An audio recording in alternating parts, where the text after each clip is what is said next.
স্বস্তিতেও মুক্তি মিলছে না লস অ্যাঞ্জেলসের। বৃষ্টির সম্ভাবনায় দাবানল বন্ধের স্বপ্নে বিভোর হলেও শঙ্কা রয়েছে ভূমিধসের। আর তাই তো শাঁখের করাতের মতো অবস্থা হয়ে দাঁড়িয়েছে যুক্তরাষ্ট্রের লস অ্যাঞ্জেলসের।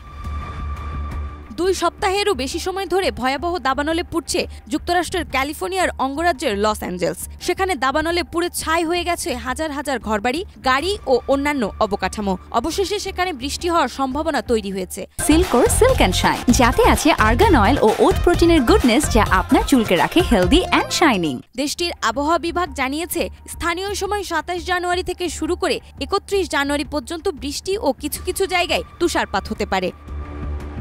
এই বৃষ্টি সেখানকার মানুষকে স্বস্তি এনে দেবে, যদিও আশঙ্কা করা হচ্ছে বৃষ্টির কারণে সৃষ্টি হতে পারে নতুন দুর্ভোগ। লস অ্যাঞ্জেলসের কিছু জায়গায় গত 8 মাসে একবারও বৃষ্টি হয়নি। এতে করে আবহাওয়া বেশ শুষ্ক হয়ে পড়েছিল।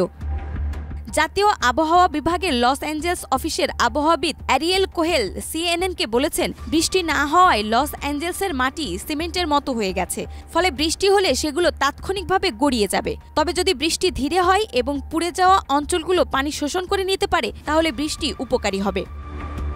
কিন্তু যদি হঠাৎ করে ব্যাপক বৃষ্টিপাত হয়, এতে পাহাড়ি অঞ্চলের মাটি আলগা হয়ে সেটি ভূমিধস ঘটিয়ে নিচের বসতির ক্ষয়ক্ষতি করতে পারে। এছাড়া আগুনে পোড়া ধ্বংসস্তূপও বৃষ্টির পানিতে গড়িয়ে যেতে পারে। এমনটি হলে বিষয়টি ভালো হবে না বলে সতর্কতা দিয়েছেন তিনি। আর এতেই ধারণা করা হচ্ছে শত চেষ্টায়ও বিপদ পিছু ছাড়ছে না যুক্তরাষ্ট্রের। নাজনাজমা, মাই টিভি।